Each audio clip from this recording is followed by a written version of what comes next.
Today we're making a reversible breadbasket liner similar to the one here.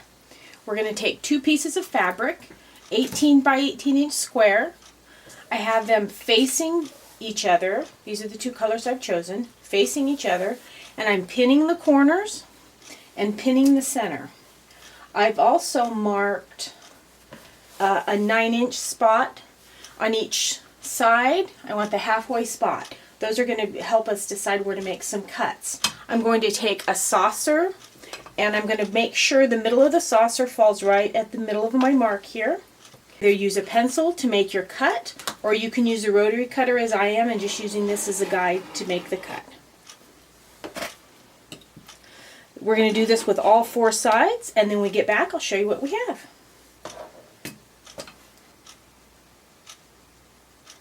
So here's what we have. We have a half circle cut out of each side, and now we're going to take it to the machine and sew it. So now we're at the machine. I'm going to start right before a corner to start sewing. I'm going to do a couple stitches forward, a couple back to tack it. Then we're going to follow this all the way around, curves and all. When we wind it back here, we're going to stop about an inch before where we started so we have a space for turning.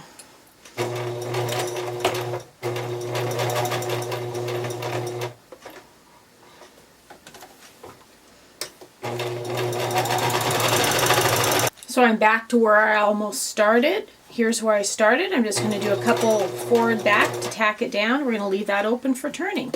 We're going to take out our pins and we're going to go over and clip some seams. So I've clipped my curved seams. I've also clipped the corners off of these. Now what we're going to use is use that space we had for turning. We're going to turn this inside out now. Now I turned it inside out. Now we're going to press it down. We want to make sure we catch all the seams evenly here.